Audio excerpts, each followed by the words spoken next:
रहे हैं the news room 24 आवाज़ और मैं हूं पवन शर्मा।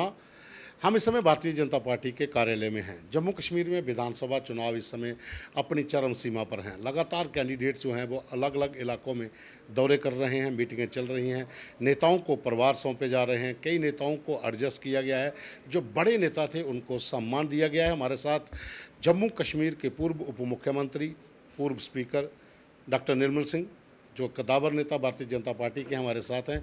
आज उन्हें भी एक प्रभार सौंपा गया है, उन्हें अध्यक्ष बनाया गया है। जम्मू कश्मीर चुनाव प्रचार समिति जो है वो पद उनको आज दिया गया है और ये एक बड़ी पहल थी भारतीय जनता पार्टी की ओर से अपने जो वरिष्ठ नेता हैं उनको इस तरह का सम्मान देना। डॉक्टर साहब, आपका न्यूज़ रूम में बहुत बहुत स्वागत है। बहुत धन्यवाद। मैं आपके चैनल को बहुत बहुत शुभकामनाएं देता हूं। आपको सुनता रहता हूं मैं, बहुत अच्छा आपका रहता है। और आज का दिन जो है एक अपॉइंटमेंट नहीं हुई है, इस पर क्या कहेंगे?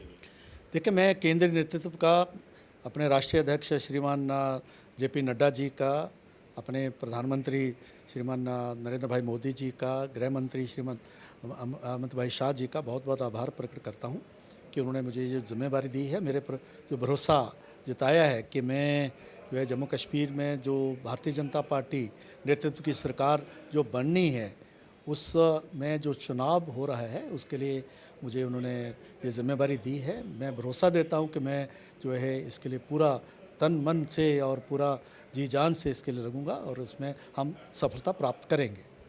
डॉक्टर साहब, अक्सर भारतीय जनता पार्टी की ओर से जब भी किसी को किसी स्टेट के चुनावों में प्रचार समिति का अध्यक्ष बनाया जाता है तो उसके बाद वो सीधा मुख्यमंत्री ही बनता है, तो इस पर क्या कहेंगे? नहीं, देखिए, ऐसा नहीं है, ज़रूरी नहीं है, ये कोई संविधान में लिखी हुई चीज़ नहीं है। तो एक तो बात सही है कि वो जिम्मेवार व्यक्ति है, वो कर सकता है, इसकी मान्यता इससे निकलती है। आगे उसका क्या रोल बनेगा ये तो पार्टी नेतृत्व जो है तय करता है। तो इसलिए इसमें दोनों में कोई आपस में, क्योंकि संविधान में बात लिखी हो कि चुनाव प्रचार समिति का मुख्यमंत्री बनेगा या कोई और बनेगा, इस प्रकार की कोई बात नहीं है। अच्छा डॉक्टर साहब, अभी तमाम भारतीय जनता पार्टी ने अपनी अनाउंस कर दी है, जितने भी उम्मीदवार हैं वो सब अनाउंस कर दिए गए हैं। कई जगह पर विरोध भी चल रहा है। आपका भी नाम टिकट को लेकर था कि आप भी भारतीय जनता पार्टी के उम्मीदवार होंगे, टिकट नहीं मिली, कोई मलाल?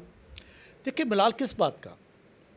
मैं गांव से आया हूं, किसान का बेटा हूं। जो मेरे पिताजी पहले फौज में सिपाही थे, हाथ से हल उन्होंने चलाई, मैंने भी चलाई। वहां से नंगे पांव स्कूल जाते थे। तो वहाँ से लेके पार्टी ने, मेरे संगठन ने मुझे जम्मू कश्मीर जैसे प्रदेश का उप मुख्यमंत्री बनाया, उसके पहले अध्यक्ष बनाया, उसके बाद फिर मुख्यमंत्री के बाद फिर स्पीकर बनाया। इससे बड़ा जो है सम्मान क्या हो सकता है? इतना भरोसा जो है शायद ही कोई किसी को जो है एक ज़िंदगी में मिलता है, जो पार्टी ने, संगठन ने मुझे दिया है, मेरे बड़ों ने मुझे दिया है। मैं उनका आभार प्रकट करता हूँ।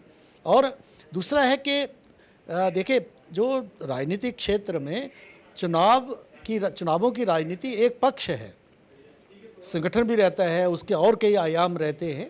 तो जैसे मैंने अभी भी कह रहा था कि पहले कभी हम अग्निवीर थे, फ्रंट पर लड़ते थे।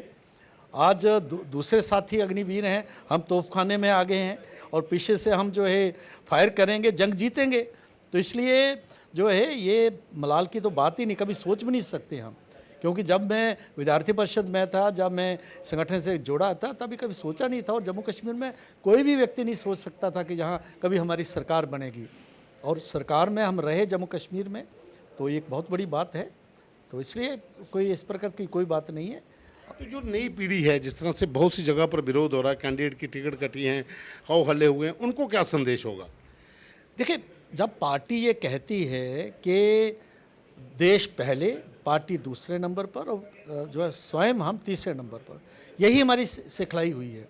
और जम्मू कश्मीर में तो हम सर्वाइवल के लिए लड़ रहे हैं। जहाँ जो है जिस प्रकार के ये 1947 से लेकर जो जिस प्रकार के राष्ट्रवादी शक्तियों को झेलना पड़ता है, उनका दायित्व हम पर है। उनको समझना चाहिए साथियों को। बहुत ज़्यादा इस प्रकार की बात नहीं है, लेकिन कहीं छोटी इस प्रकार की घटनाएं ज़रूर हुई हैं, लेकिन उसको जो है उन जो लोगों को संभाला जा रहा है। और काफ़ी जगह पर जो है कि लोग जो हैं प्रचार में लग गए हैं। और आप देखेंगे कि बाकी भी जगह अगर कहीं थोड़ा बहुत हो रहा है वो ठीक होगा। मतलब 1-8% जगहों पर इस प्रकार की बात हुई, या कुछ 1% लोग जो हैं इसमें हैं। तो क्योंकि पहले पार्टी थी जो कि हम जब हमारा वक्त था 70s की बात कर रहा हूँ कि कैंडिडेट्स को ढूंढना पड़ता था, बंदे नहीं मिलते थे, और बंदा मिलना उसको ढूंढना भी इलेक्शन लड़ी यार, उसको था भाई जो है मतलब है जीतना तो कहीं हारना तो है ही है, लेकिन ज़मानत भी ज़ब्त होगी ये भी उनका पक्का था। तो उस समय मिलते नहीं थे। आज जो इतना 18 लाख की जो है हमारी पार्टी जो है जम्मू कश्मीर में बन गई है, और हर कॉन्स्टिट्यूंसी में 5-5 10-10 लोग हैं, तो टिकट तो एक ही को मिलनी है। तो इसलिए जो है लोगों को समझना चाहिए। और पार्टी जैसे मैं अपना उदाहरण मैं देता हूं, क्योंकि मैं जो है प्रदेश अध्यक्ष भी रहा हूं, उप मुख्यमंत्री भी रहा हूं, चुनाव भी लड़े हैं, तो इसलिए ऐसा नहीं, पार्टी ये भारतीय जनता पार्टी है कभी भूलती नहीं है।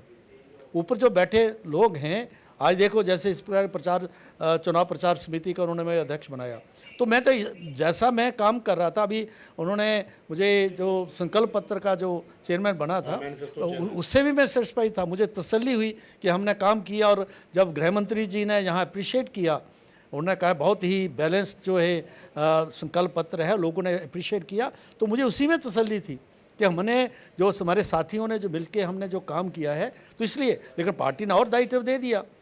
तो इसलिए ये भारतीय जनता पार्टी में ही है, किसी की कितनी क्षमता है, कितना वो कर सकता है इस राष्ट्र निर्माण में, उसके राजनीतिक क्षेत्र में एक बहुत बड़ा उसका रोल रहता है। तो इसलिए पार्टी के ऊपर जो शीर्ष नेतृत्व है सारा कुछ देखता है, और अल्टीमेटली उनको उनके मुताबिक, उनकी क्षमताओं के मुताबिक उनका पार्टी सेवा लेगी, ये पक्का है, इस पर विश्वास होना चाहिए। डॉक्टर साहब, नेशनल कॉन्फ्रेंस ने अपना जो मैनिफेस्टो जारी किया, कांग्रेस ने सेम टू सेम कह दिया कि एज इट है, क्योंकि अपना तो किया ही नहीं अभी तक। तो कैंडिडेट भी, जब तक हम रिकॉर्डिंग कर रहे हैं अभी तक कोई कैंडिडेट भी अनाउंस नहीं किया है, सारी सीटें इधर खाली पड़ी हैं। तो ये जो मैनिफेस्टो है, इसमें जो एक मंदिर का नाम बदलने की, पहाड़ का नाम बदलने की बात आ रही है, और साथ में वहाँ पर फिर से अलगाववाद को जीवित करने के लिए प्रयास कर रहे हैं, इस पर भारतीय जनता पार्टी का क्या रुख है? देखिए, ये जो एक तो कांग्रेस जो है उसकी बी टीम के तौर पर काम कर रही है, ठीक है, और बिल्कुल उन्होंने सरेंडर किया था। ये 1947 के बाद जब पंडित जवाहरलाल नेहरू जी और शेख अब्दुल्ला की जिस प्रकार की स्थिति थी, वो कांग्रेस और वो national conference same history repeat कर रही है, वही एजेंडा है। ऐसे जैसा राहुल गांधी की कांग्रेस और सोनिया जी की कांग्रेस ने जिस प्रकार से सरेंडर किया था, तब जो है नेहरू की कांग्रेस ने सरेंडर किया था, तभी 370 आई, 35 आया, ये आया। ये जो सो काल जो 1952 का 52 का जो शेख नेहरू शेख जो है एकॉर्ड आया, अलग झंडा आया, वज़ीर आज़म आया, सदर रियासत आया, और उसमें वो सारी बातें चली। ये 1952 की बात है। फिर वो जो है लगाववादी गतिविधियां, और जिस प्रकार से पाकिस्तान से मिलके बात करने की जो बात थी उस समय के यहाँ के जो नेशनल कॉन्फ्रेंस के लोगों का, उसके कारण 1953 में उसी नेहरू को, शेख अब्दुल्ला को अरेस्ट करना पड़ा। इस प्रकार ही ना सेम चीज़ जो है आज रिपीट हो रही है। और जिस प्रकार से आपने देखा है कि हम जो है जो पॉलिटिकल डेटिन्यूज़ की उन्होंने बात की, कौन से पॉलिटिकल डेटिन्यूज़ है? पत्थरबाज, उग्रवादी, यासीन मलिक, बिट्टा कराटे या लटरम, मतलब इस प्रकार के लोग जिन लोगों ने इतनी हत्याएं की हैं। पत्थरबाजी, आज कश्मीर की माएँ भी खुश हैं, उनका बच्चा जो जब जाता है, स्कूल जाता है, तो उनको मालूम है कि वो वापस आएगा। आप याद करिए, जितने भी कश्मीर के बच्चे बच्चियां थे वो जम्मू में आके पढ़ते थे, वहाँ उनके लिए पढ़ाई तो थी दूर थी, वो उनको लगता था भाई अगर नौजवान बच्चा है तो कहीं उग्रवादी जो टेररिस्ट ना बन जाए, और छोटा है तो कहीं पत्थरबाजी में कहीं लपेट में ना आ जाए। तो इतना खौफ था। आज अगर उमरुद्दुल्ला हारे हैं जो शहजादा हैं अब्दुल्ला परिवार के, और महबूबा जी हारी हैं जो मुफ्ती परिवार से संबंधित हैं, और कांग्रेस हारी है, तो कश्मीर के लोगों ने उनको बताया है, उनकी जगह बताई है, उनके एजेंडे की जगह को बताया उन्होंने। लेकिन सर, इसमें एक चीज़ और भी मैं देख रहा हूँ कि जैसे उमर अब्दुल्ला का हारना, महबूबा मुफ्ती का हारना, दोनों एक्स चीफ मिनिस्टर, और अपने ही कश्मीर के भीतर जहाँ पर उनका दबदबा था, और वहाँ से इंजीनियर शीत का उभर कर आना, जो कि एक अलगाववादी विचारधारा के तहत टेरर फंडिंग केस में अंदर था। अब भी उनकी पार्टी के बहुत से लोग हैं, जमात के लोग हैं जो इलेक्शन में खड़े हुए हैं, तो कहीं कश्मीर में फिर से अलगाववाद को जीवित तो नहीं हो पाएगा? देखिए, वो भूल जाइए, अभी अलगाववाद की जड़ था 370 कि उसमें हमने ये साबित कर दिया, एक मैसेज दे दिया वर्ल्ड कम्युनिटी को, और पाकिस्तान को एक मौका दे दिया कि जम्मू कश्मीर बेशक भारत के साथ है, लेकिन वो 100% भारत नहीं है, उसके ऊपर प्रश्न चिन्ह था। और कश्मीरियों को लगता था बेशक हम भारत में हैं, लेकिन हम भी जो हैं अलग हैं, स्पेशल हैं। तो ये लगाववाद का बीज था, आज वो बीच समाप्त हो गया। उस समय नेहरू थे जिन्होंने ये एग्रीमेंट करके 370 लाए 1950 के हमारे संविधान में। आज जो है नरेंद्र भाई मोदी हैं जिन्होंने अपना जो संकल्प था भारतीय जनता पार्टी के जनसंघ के समय से हमने पूरा किया है।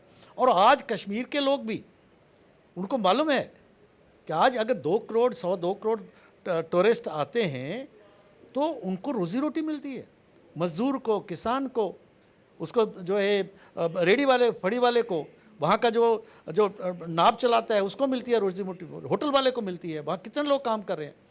तो आज इतना शांति, अगर ताजिया का जुलूस निकलता है तो वहाँ जो है भाईचारे का एक मैसेज नहीं निकलता था पहले। अगर अमरनाथ की यात्रा होती है, सफल होती है, तो उसका एक मैसेज है। और कश्मीर के लोग, हमारे मुस्लिम भाइयों ने जिस प्रकार से स्वागत करते हैं, उस यात्रा को सपोर्ट करते हैं। वो माता वैष्णो की यात्रा, वैष्णो देवी की यात्रा, तो इससे अगर टूरिस्ट यहाँ पर, क्योंकि हमारे पास देखिए इतने मतलब बदकिस्मती है हमारे जम्मू कश्मीर की, जितने रिसोर्सेज हमारे जम्मू कश्मीर, जिसका हमने अपने संकल्प पत्र में मेंशन किया है, पानी, जितना पानी हमारे पास है, दरिया है, चनाब दरिया है, झेलम है, रावी है, किसी और स्टेट में नहीं है। और आज 20,000 मेगावाट की बिजली का उत्पादन यहाँ हो सकता था, लेकिन 3500 जो है 36 सालों 3500 का हुआ है। अभी नए जब प्रोजेक्ट बन रहे हैं 2-4-5 साल में, जिस प्रकार से एक माहौल बना है, आपको दूल हस्ती का पता है आपको, इस उग्रवाद के कारण जो है वहाँ की मशीनें जो थी उनको भगा दिया था। डॉक्टर साहब, आपने बिजली की बात की तो मैं थोड़ा सा जम्मू शहर की बात करूंगा। लोगों को ना एक बड़ा वो एक हो गया है कि स्मार्ट मीटर की वजह से ना बिल बहुत ज़्यादा आ रहे हैं। ये सच है कि बहुत ज़्यादा बिल आ रहे हैं। लोगों को ये मुद्दे भी हैं लोकल कि बिजली नहीं है, पानी के भी मीटर लग रहे हैं, और ख़ास करके जो इस समय बिलिंग का, बिजली के बिल का बोझ है, उसके बारे में जो सरकार अगर भाजपा की आती है तो लोगों को राहत मिलने के संकेत हैं। देखिए, हमने संकल्प पत्र में सारा कुछ कहा है।